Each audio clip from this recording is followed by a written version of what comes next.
and thank you for joining us today. My name is Lauren Small, and I'm the Director of the Canada Pavilion with Environment and Climate Change Canada. Bonjour à tous, je vous souhaite la bienvenue au Pavillon du Canada à la COP15 et merci d'être avec nous aujourd'hui. Je m'appelle Lauren Small et je suis la directrice du Pavillon du Canada avec l'Environnement et Changement Climatique Canada. Just before we start our next exciting session, if I could just remind everybody to please put your phones on mute. Donc, si vous pouvez mettre vos téléphones sur sourdine, ça serait apprécié. Si vous avez besoin des écouteurs, c'est juste au fond de salle avec Nicolas. If you need simultaneous interpretation, Nicolas has some écouteurs with him. This session will also be recorded. Cette session sera enregistrée. C'est avec plaisir que je vous présente notre prochain événement, Solutions naturelles pour le climat, collaboration transformatrice pour une économie positive pour la nature et le climat, organisé par Nature United Canada. It's a pleasure for me to introduce our next event, Natural Climate Solutions, Transformative Collaborations for Nature and Climate Positive Economy, hosted by Nature United Canada. This event will be moderated by Katherine Hayhoe, Chief Scientist of the Nature Conservancy. Katherine is an accomplished atmospheric scientist who studies climate change and why it matters to us here and now. In her role as Chief Scientist, Katherine is responsible for the Nature Conservancy's wider portfolio of global climate advocacy and adaptation.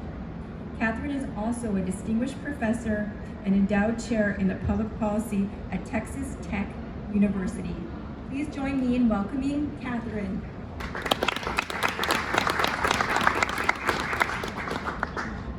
Thank you so much for that introduction, and welcome everyone to such a typically Canadian day. Don't you just love the snow out there? As long as you don't have to go anywhere. So I want to begin by acknowledging the lands on which we stand. These are the lands of the Ghanaian-Gihaga Nation. They're the custodians of these lands and waters. As you know, or you might not know, Montreal is also known as Jogawe. It's historically the gathering place for many First Nations, as are many of our cities in Canada. Today, Montreal is home to a very diverse population of Indigenous and other peoples. And here in Canada, we strive to support the authority and the capacity of Indigenous peoples to steward their land and waters, which is critical for the future of healthy ecosystems and communities. We're here today to talk about natural climate solutions. And people often say, well, what is a natural climate solution? In a nutshell, it is a solution that involves nature to tackle climate, but it also addresses biodiversity at the same time. I'm a climate scientist, but I know that we don't have time for solutions that only have single wins. We need solutions with multiple wins. Wins for nature, wins for people, wins for justice, wins for equity, and wins for climate too. So that's what we're here to talk about. Natural climate solutions to protect, manage, and restore nature. I was at COP15 in Egypt, and wherever I went, I heard conversations about natural climate solutions. In the pavilions, in the hallways, in the negotiations, but they are also part of an effective global biodiversity framework. The science tells us that people are starting to wake up to this potential. More people are concerned about these issues. More people are aware of these issues. More action is happening on Indigenous lands, on agricultural lands, and managed forests. But the science is clear that we need to do more and we need to do it faster. So today's event is going to begin with an overview of what the science says, of how Canada is embracing the potential of NCS, and where our future opportunities lie. And then we'll get into a panel where we ask those tough questions for ag, for land, for Indigenous lands. What more needs to be done? What is being done, but what do we need for the future? So this discussion will include a representative from our Indigenous communities and experts in the fields of conservation, forestry, and agriculture. After that, we will turn to your questions. And this is a small group, so we're not doing Slido or anything like that. We're literally doing old-fashioned questions. They will come at the end, so as we go along, be thinking about the questions that you have. But first of all, I want to introduce our first speaker. The Honourable Marie-Claude Bibeau is Canada's Minister of Agriculture and Agri-Food. She was first elected in 2015 as the Minister of International Development and the Francophonie, where, under her leadership, Canada adopted a feminist international assistance policy. Very near and dear to my heart is your commitment to the empowerment of women.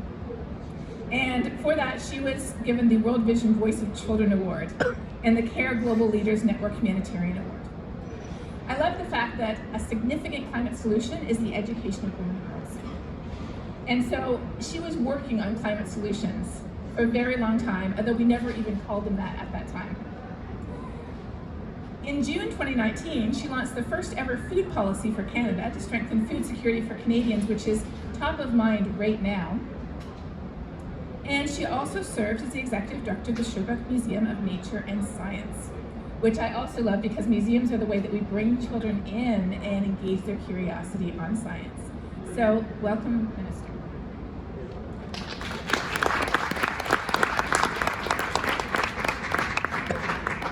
Merci, Catherine. Bonjour à tous. Thank you to Nature United for organizing this important discussion. It's great to see so many different sectors represented on this panel. To address the theme of the discussion this afternoon, there is no question that the Government of Canada is a strong supporter of natural climate solutions. Forests, wetlands, grasslands, and farmland have the ability to absorb and store large amounts of carbon, reduce the effects of climate change, keep our air and water clean, and provide habitat for wildlife. En tant que ministre de l'Agriculture, j'ai été témoin plus d'une fois au cours des dernières années des effets dévastateurs des changements climatiques sur les cultures, sur la sécurité alimentaire, sur la capacité de nos agricultrices et agriculteurs à bien vivre de leur production. L'agriculture ne fait pas partie du problème, l'agriculture fait partie de la solution. Et je tiens à remercier les agriculteurs et agricultrices du Canada pour leur engagement ferme envers une agriculture durable. Nous reconnaissons qu'ils ont besoin du soutien des gouvernements pour accélérer le rythme et devenir de plus en plus résilients au changement climatique. Et c'est pourquoi le Canada adopte une approche globale. For example, we're investing more than $5 billion over 10 years under the Natural Climate Solutions Fund by planting 2 billion trees, restoring ecosystems, and improving land management practices. And we work closely with Indigenous peoples, the best guardians of biodiversity, on nature conservation and protection projects. In Saskatchewan, we are supporting our first ever living lab to be led by an Indigenous community. I'm also particularly proud that Canada has established a nationwide network of 13 agro-ecosystem living labs to innovate nature-based agricultural solutions. Each Living Labs brings regional organizations, farmers, scientists, Indigenous groups, and other sector partners together in the field to co-develop, test, and evaluate beneficial on-farm management practices that work on the farm. If you're still in Montreal on Sunday, don't miss the opportunity to learn more about this innovative Canadian initiative during a panel and a discussion where some of our living labs will be presented. Our funding is also helping farmers to take immediate action through our On-Farm Climate Action Fund. De la Colombie-Britannique au Canada Atlantique, 12 organisations agricoles distribuent des fonds pour aider les productrices et producteurs à cibler 3 domaines prioritaires: la gestion de l'azote, les cultures de couverture et la rotation des pâturages. Parallèlement, nous devons reconnaître que les mesures de protection de l'environnement prises à la ferme ont des bénéfices bien au-delà des installations agricoles. En effet, elles procurent des biens et des services écologiques essentiels qui profitent à tous, comme la biodiversité et la conservation des sols et de l'eau. Notre nouveau programme de paysage agricole résilient vise à reconnaître et rétribuer ces pratiques. Le programme aidera les productrices et producteurs à préserver leurs terres agricoles grâce à des mesures touchant les prairies, les milieux humides, les berges des cours d'eau et les habitats fauniques. If we want to make maximum progress in reaching our climate goals, we need to move forward together. On Monday, I launched national consultations on a new sustainable agriculture strategy. This strategy will help ensure that Canada's agriculture sector is ready and able to recover quickly from extreme events, thrive in the changing climate, meet our climate goals, and feed the world, and sustain our farmers' livelihoods. We want to strengthen how we work together at all levels of government with Indigenous communities, farmers, ranchers, their industry representatives, scientists, ecologists, and other partners. That's why we are also creating an advisory committee, including producers, industry, and other stakeholders. Members will work together to keep everyone connected and on the same page as we work towards a shared vision for Canada to continue building an environmentally sustainable food system within the broader context of social and economic challenges and opportunities in the sector. This strategy will be finalized in the next year. There's no question that partnership is the most powerful way to make progress on the immense challenges facing our planet. We need to join forces, as we are doing here in Montreal, to chart a way forward together. Merci.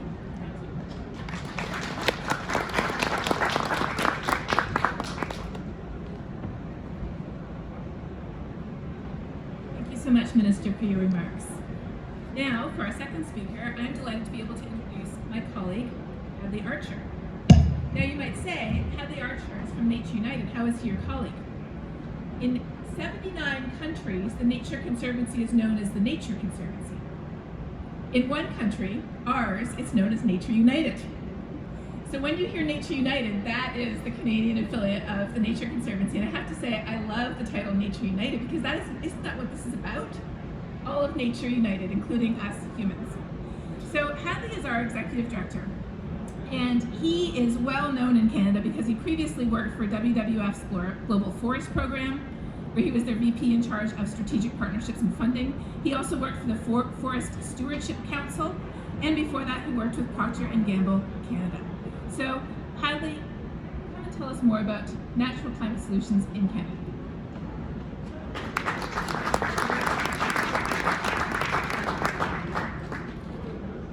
Thank you, Catherine. Thank you, Minister Bibeau, for your remarks and for your leadership in this area.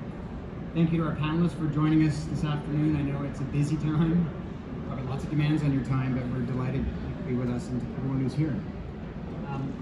As Catherine said, Nature United, we just like to be different in Canada.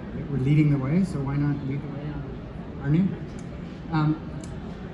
I will just share a few words to try and set the stage about natural climate solutions. We've already heard about the definition and what they are, but I really want to help underscore the potential for natural climate solutions to help us move beyond targets and words into action on the ground, where we can invest in nature, not a novel idea, but where we can invest in nature and really harness the power of nature to help us tackle both the climate and biodiversity crises. And do this in a way that is good not just for nature, but for people, for communities, for economies, for our thriving forestry and agriculture sectors. We really fundamentally believe that these solutions, we can't have solutions that are either good for the environment or for the economy, that only tackle climate or only tackle biodiversity loss. We need these multiple wins, as Catherine said. So natural climate solutions, as has been mentioned, is simply how we manage our lands, how we manage our forests, wetlands, agricultural lands, and forests, how we protect them, how we manage them, and how we restore them when they're degraded. So, with the second largest landmass of any country in the world, we really wanted to answer the question, what's the potential for natural climate solutions in Canada? Our global affiliate had already done a study, put out in 2017, that found that 1/3 of the emission reductions needed by 2030 can be met or found in nature. So we wanted to understand that for Canada. So we pulled together, actually, Dr. Drever, who's in the audience, was the lead scientist. And he and 37 other scientists from government, industry, academia, nonprofit sector set out to answer the question. And what they found is that, in fact, 11% of Canada's current annual emissions, or 1/4 of the emission reduction we need to meet our 2030 goals, can be found in nature. And moreover, these solutions are readily available and they're cost effective. More than 2/3 are available at less than $100 a ton. So how do we realize this incredible opportunity? First and most importantly, as has already been stated, it's critical to understand that this is about supporting rights holders, and landowners, and land managers, to understand the opportunities, to understand what the barriers are and what the enablers are, and to help them adopt these practices. In most cases, these aren't new practices. They're not revolutionizing how we do forestry or how we farm or ranch. These are about identifying what practices exist and how to accelerate the adoption, and how to make the climate and nature smart choice the financially and culturally right choice. I'm sure our panelists will elaborate on this, but just to give two high-level examples. In the forest sector, our study found that protecting old growth forests that are rich in biodiversity and rich in carbon storage is a critical opportunity. But to combine that with how we manage our forests and adopting practices for improved forest management that enable the forest sector to continue to be a thriving part of our economy, but that at the same time understand how the sector can contribute to climate mitigation. And that gives way to the potential for carbon offsets. One of the best examples in the world of that is in the Great Bear Rainforest, and I'm quite sure my friend Dallas will tell you about that in a few minutes. In the agriculture sector, practices like cover cropping and no-till farming and for our nutrient management, these hold tremendous potential. And so helping farmers understand how to adopt these practices, in some cases they're already being adopted, but how to accelerate that. And again, what are the barriers to adoption? How can we help de-risk the adoption of these practices so that they can get over the initial cost hurdles and start to do this more systematically? Second, we need the right policy framework. And we're very fortunate, as Minister Bibeau has said, that Canada is an early adopter in adopting natural climate solutions. It's in our emission reductions plan. Resources have been mobilized, and support is already being available to forestry sector, to agriculture sector, and of course to Indigenous communities through this government's incredible commitment to 30 by 30 protection and to supporting Indigenous-led conservation. And thirdly, we need the private sector. There's no question, there is a cost to this, and we need the private sector's engagement. And it's imperative, we've heard throughout this conference, in fact, the private sector has shown up in unprecedented numbers at a nature COP. And we're hearing loud and clear that the business sector understands there's a risk and an imperative to investing in biodiversity conservation, whether it's the financial sector, who are increasingly understanding their exposure to biodiversity loss and the connection between climate and biodiversity, or major retailers or agri-food producers who've made bold commitments to net zero, and they know that the majority of those reductions need to come in their supply chains. They need to be partnering with and working with their suppliers. So today's panel is about carrying this conversation forward, learning from those on the ground and in the industries that are already adopting these practices, what they're doing, what's working, what are some of the barriers and challenges, so that together we can really seize this incredible opportunity. And really Canada, there's no reason why Canada should not be a global leader in advancing natural climate science.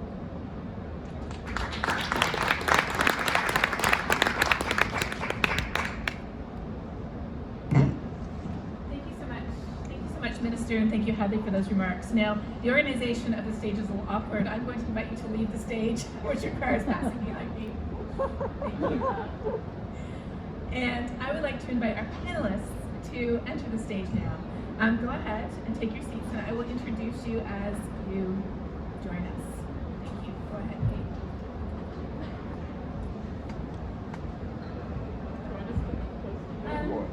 Let's see, I think, yeah, Dallas is on that side, then Kate, then Frank. There, perfect. We have a wonderful set of panelists for you today. So remember, as we speak, I have a few questions for them, but you can have questions for them too. I'm going to begin with Dallas Smith. Dallas is the president of the Namaqualis Council. He has spent the majority of his career working to bring greater human well-being and capacity to the nations of the Great Bear Rainforest in British Columbia. Welcome, Dallas. Kate Lindsay is Senior Vice President and Chief Sustainability Officer for the Forest Products Association of Canada, and she is a biologist. Welcome, Kate. Yes.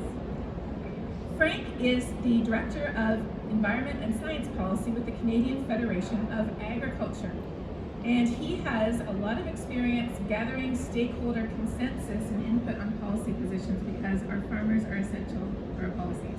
Welcome, Frank. And last but not least, my colleague, Darcy Vetter. Darcy Vetter is the global head of our policy and government relations program in the Global Nature Conservancy, of which Nature United is an affiliate. And she was formerly the chief agricultural negotiator at the Office of the U.S. Trade Representative, which is a presidential appointment with the rank of ambassador. Welcome, Darcy.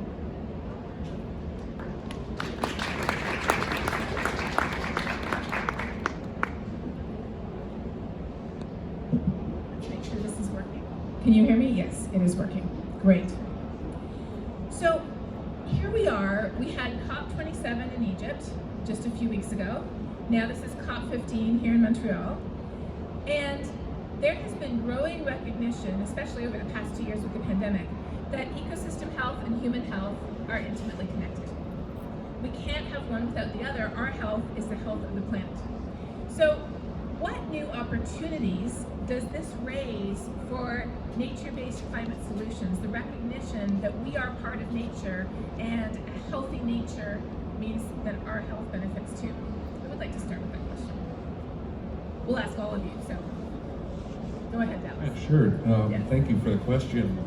I would almost turn it around a little bit and say, where I come from, our people have done that for 14,000 years. And without going into the whole colonization thing, we've started to find a way of reintroducing those values back of the earth as a caretaker and a giver, and understanding how the commodification of resources and values fit within that. And I think the discussion has advanced significantly, at least in the 25 years that I've been doing this, to where people realize that Indigenous communities are a part of a healthy ecosystem and environment. We're not simply dependent on them. And our years of battle in the Great Bear Rainforest with both industry, environmentalists, government, we were able to continue to just chart the path that our elders led before us to get us to realize that it has to be nature-based solutions that are going to get us through the challenges that we have in front of us. Thank you. I love that you've seen significant change in the last 20 years. That's very encouraging.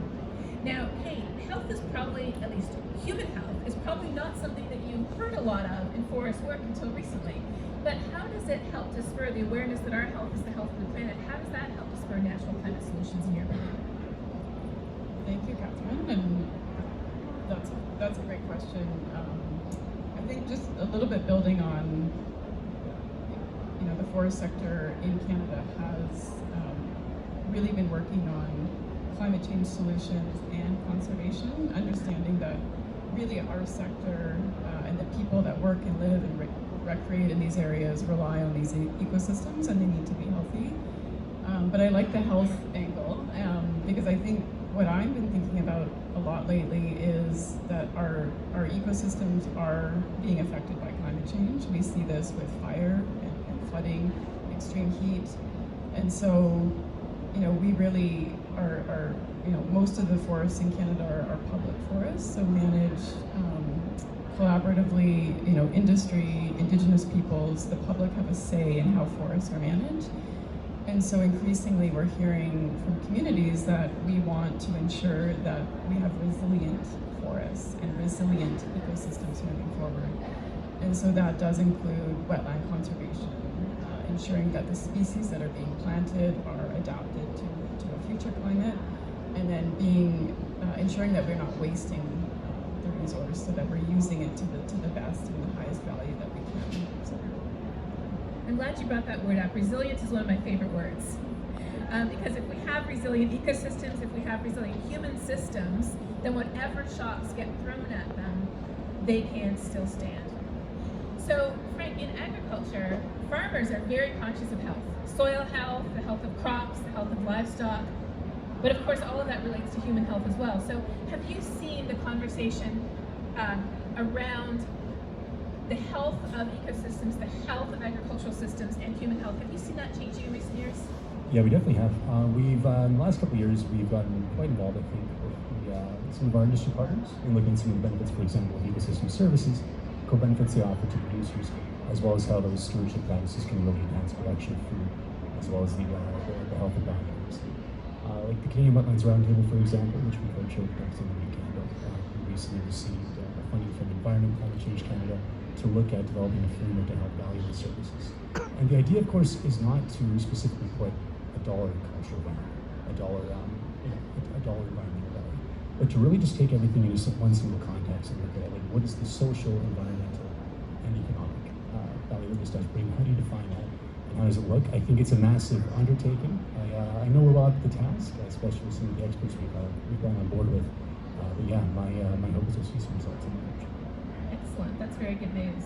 Now, Darcy, I'm going to ask you something slightly different, which is this. Doing natural climate solutions right requires a lot of different skills.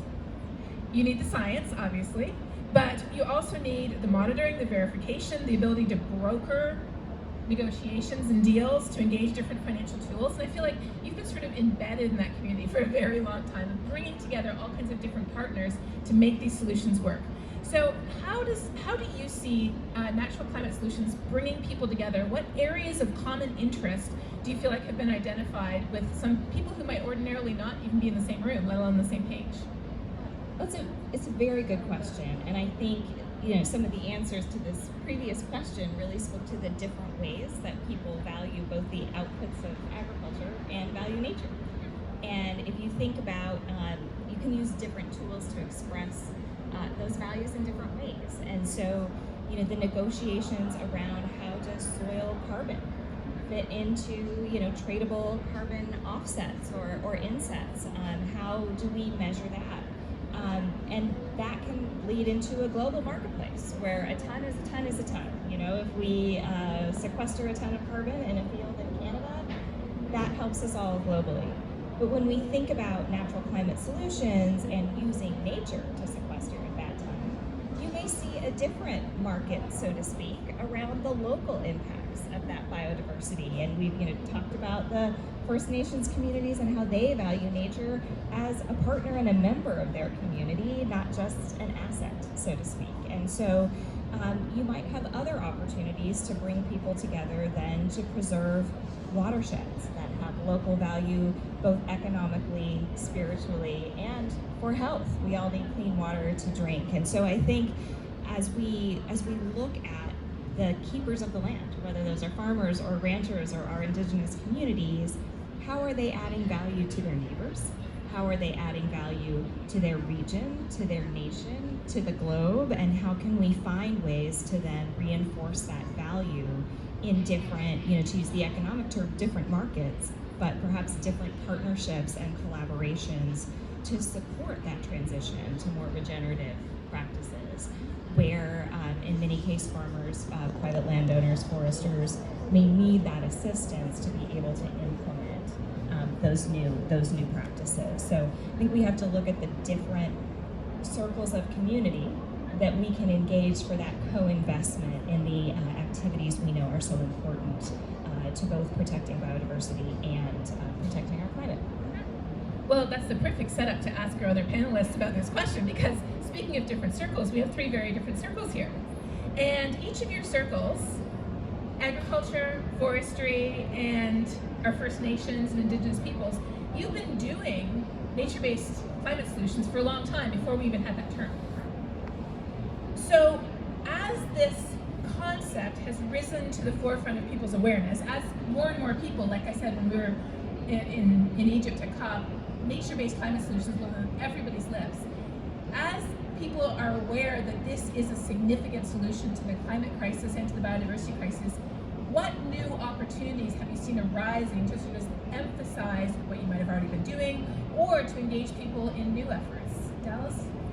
Yeah, that's another great question. It's been interesting over my career to watch us go from being a stakeholder in our own land base to leading the discussion now. And I think one of the things that I grow comfort with every day is more of our communities are starting to realize the solutions we bring forward are climate change solutions, and they're global. And so to go from looking at your own watershed, your own backyard, your own territory, to understand the impact that that could have at a global level keeps us from being complacent as leadership. We're being driven by our communities to keep raising that bar forward. And I'll use carbon credits as an example, trying to explain carbon credits to First Nations communities, and it came down to saying, okay, we're creating opportunity for someone else to pollute. And that helped us realize that that's not the solution. That's simply a goal. That's simply something to help us work towards a solution by bringing in much needed capital and opportunity, but we can't stop there. And so now we've got to go on to different initiatives. And that's why Indigenous protected areas and conservation areas are really going to be key in helping Canada meet its 30 by 30 obligations, which will again help the rest of the world find that path. I love that. And you're right, when you try to explain something, sometimes clarity emerges. So, Frank, let's talk about the farming community and the ag community. How has conceptualizing nature-based climate solutions and natural climate solutions as an actual tool for climate action, how has that sort of crystallized or even catalyzed action among farmers? I would say honestly, it's given, I think, great incentive to not so much catalyze action, but to really enhance activities that have been taking place for decades. I think farmers do, as we say, are stewards of the land in terms of best management practices, and really, I think what the NCS funding has really brought is a good source of potential economic stress alleviation when it comes to enhancing those best practices, like, as we mentioned, cover cropping, nature cropping. The last year, what we've seen from a lot of our members, obviously, has been a bit difficult in terms of increasing fuel prices, price for fertilizers, obviously. And so it does offer that peace of mind to ensure those best practices can be enhanced. And I think we're quite excited. It provides a good opportunity to look at, what can take place across which regions in Canada to really try to identify and make them more regionally specific in terms of what works best where. And that, of course, touches on including Oxford and Montreal and Michigan as well. Many new opportunities for regional communities that needed new opportunities. And then, last but not least, with forests, here in Canada, we've been thinking about sustainable forestry for a very long time. I remember, and you probably do too, that when I was in university, all my friends would go tree planting in the summer, and that's how they made their money. So we've been very conscious of the fact that we live in a land that is full of trees, and you can never have too many trees. But now that we actually understand that not only are trees incredible for biodiversity, they are incredible for resources, but they are also incredible for sucking carbon out of the air and turning it into trees. What new opportunities do you see in forestry? That's a great question, and I've been reflecting, that a lot of these solutions were being worked on before the term natural climate solutions. But I would say, kudos to Dr. Drever and for helping to quantify those pathways and bring a common language in how we talk about them. The Canadian Forest Service has also been working on how we quantify the mitigation pathways in forestry. And so, building a little bit on the, how we work together and the different actors. So forest sector has been working with organizations like Ducks Unlimited Canada for a long time. And the primary purpose was to protect habitat for waterfowl. But now we know that those wetlands store a whole bunch of carbon. And so we've been actually working with different universities to do core samples and to quantify the carbon in those wetlands and peatlands, and those are within a sustainable forest management plan. So we can start to quantify those actions that have the biggest benefit from a carbon perspective as well as adaptation. And then the other area is really around trees sequester carbon. That carbon can get locked into the actual wood that comes out of the forest. And if it's put into a long-lived wood product, something like a building, particularly mass timber that's going to be there for a long time, it's also holding that carbon. So it's not being re-released into the atmosphere. And then that new forest is being regenerated to start that cycle again. So there's lots of natural climate solutions across the supply chain that we're looking at, and having these studies and these quantifications and pathways has helped us talk about them. and so they, people can understand the benefits and how those can contribute to Canada's net zero targets, but also globally. So a new way of filtering your decisions and making decisions, recognizing benefits that we might not have been looking at before. Excellent. So here we are in Canada, where the government has put $5 billion towards nature-based climate solutions, and in the United States, what's the total right now around for federal funding of natural climate solutions? I don't know if I know that if they've sort of divided it up that way. In agriculture alone, some of our climate smart commodities pilot program is about $3.5 billion focused on, again, those natural climate solutions, but there may be more across other sectors. Yeah. So, and that actually highlights something important, which is that it isn't always called that, but it's still working together with nature for solutions. So each of you represents a sector that partners with the federal government on many of these initiatives. And Dallas, if I could start with you, we just saw that big $800 million investment in Indigenous-led conservation projects. What opportunities, but also what challenges do you see for First Nations working with the government as a partner in these conservation efforts? Elections.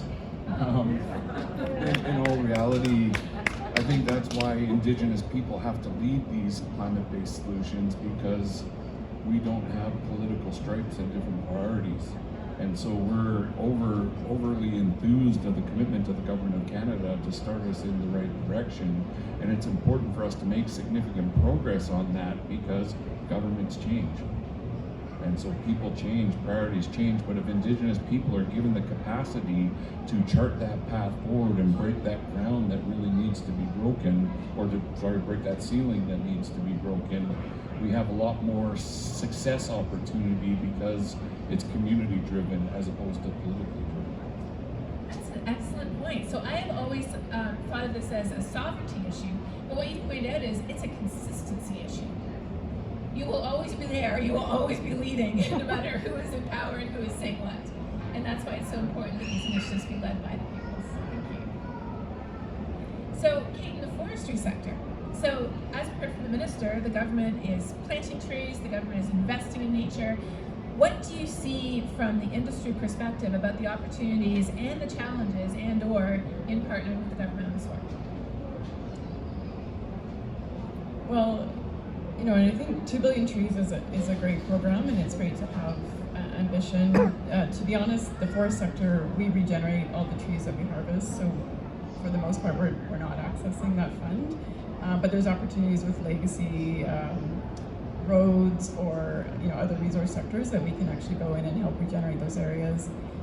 For us, I think the opportunity with government is, we've been working really hard, and we were at Kyoto and now in Paris, and now to say, how do we present to the government the opportunities that we see, where industry and companies and partners, Indigenous peoples are ready to work together faster on some of these opportunities, and then what is the right funding programs, what is the right policy, is there policy coherence for us to really accelerate on those. So that's what we would like to work with government on. We see opportunities, there's an interest. I'm a bit envious of the sustainable agriculture strategy. I would like to have a forestry strategy, but we can work on that moving forward to really work together and put those opportunities together, and then identify the barriers so we can move forward quickly. Well, so speaking of the sustainable ag policy, what do you see as the biggest opportunities and/or the biggest challenges for the ag industry in Canada? For sure. I think one of my favorites, both a challenge and an opportunity, I think, is research into, as we talked about a bit earlier, quantification and measurement, especially. Over the last year or so, we've reached out and engaged with a number of organizations, such as Carbon Asset Solutions down in the West, also based in Australia, as well as Terramera, an organization down in BC, on technology that helps farms directly voluntarily measure their tons of emission reductions. So our hope is that this will be able to go a long ways in terms of possibly being linked to the federal carbon offset protocols, so that farmers can receive more dollars per ton of carbon reduced across in terms of their biological emissions. I think the main challenge we are seeing here is a lot of these innovations are happening in the private sector. which of course are tied to voluntary offset protocols. We know that makes a bit of a challenge for the government because these voluntary offset protocols at times there's concern about verification. And the reductions are accountable to national control reporting. But we do see great opportunity. If you look at the actual equipment that is coming in, perhaps those concerns can be addressed. And they can be used to basically measure sequestration of those markets. And that issue is something that we at the Nature Conservancy and Nature United as scientists are looking at. So, which agricultural practice puts the most carbon into the soil? How long does it stay in the soil? You need these questions answered because a farmer's going to make a choice on what they do depending on how much credit they get for it. And that's where I think science can really come in. So, Darcy, I'm going to ask you to answer this question twice. Because I'm going to ask you to answer it from the perspective of somebody who worked in the US federal government, but then also from the perspective of somebody who now leads our external affairs and government relations for a very large international NGO, the Nature Conservancy, which works with governments and with all kinds of other entities around the world. So, first of all, let's start with the US example. When you were in agriculture, working with all kinds of stakeholders across the country, what were the greatest opportunities, and then also what were some of the greatest challenges to getting all those stakeholders at the table to speak with the federal government about these types of solutions? Sure. So I think part of the challenge in getting everyone on the same page is simply the diversity of U.S. agriculture, which is very similar to what we see in Canada, right? The challenge that a pork producer might have versus a cotton grower in the southern United States are somewhat different in terms of even the capital required for them to invest or harvest or change practices, how vertically integrated their markets are. Whether they were reaching end consumers who might be interested in how their product is grown, or whether their product went into an animal food supply chain that maybe has some less interest in looking at those practices. So the sheer variety of U.S. agriculture means that you have to sort of engage producers in different ways, because different technologies, different opportunities to earn a premium for good practices are there by crop. And really, I think both as a former USG official and in my current chair at Nature Conservancy, a lot of this comes down to farmer choice and farmer options. And so the way that, it's a farm bill year in the United States, which means every 5 years we sort of refresh our agricultural policy. And as we look at what is it that we want coming out of, agricultural policy in the United States, it's really about producer options. And so the way that we're thinking about engaging in this farm bill process is to say that if I'm a farmer and I'm deciding what I'm going to do on my farm this year, we should create a policy environment where the regenerative choice is as available, accessible, affordable, and as culturally acceptable as the other alternatives. And we don't have that right now. We don't necessarily have financing mechanisms that are patient enough or provide longer-term payback periods to allow some of these more regenerative practices to start paying dividends. Maybe you don't have access to cover crop seeds, or you need a little more help buying those seeds in the fall to be able to plant them that wasn't normally in your business plan, for example. There may not be as much access to extension services. So our Natural Resource Conservation Service in the U.S. works with farmers in the field to say, here's how you plant a cover crop. Here's how you crimp it down in the fall to be prepared for planting in the spring. Those are new practices that farmers need to learn. And the socially acceptable piece is not a small thing.